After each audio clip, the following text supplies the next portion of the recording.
Let me tell you this, Satan uses both good and evil to destroy men. By now you know that he's called the evil one does not mean his tools must always be evil.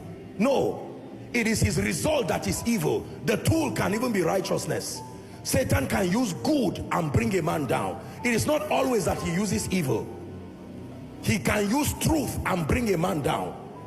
He can use compassion, like he wanted to use Peter's compassion.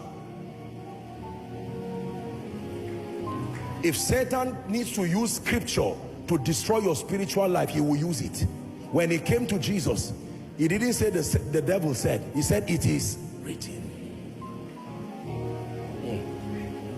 Who is learning? So prayer provides a platform for communion. Let me tell you this, no matter how great you become in life, create systems that protect your time of fellowship.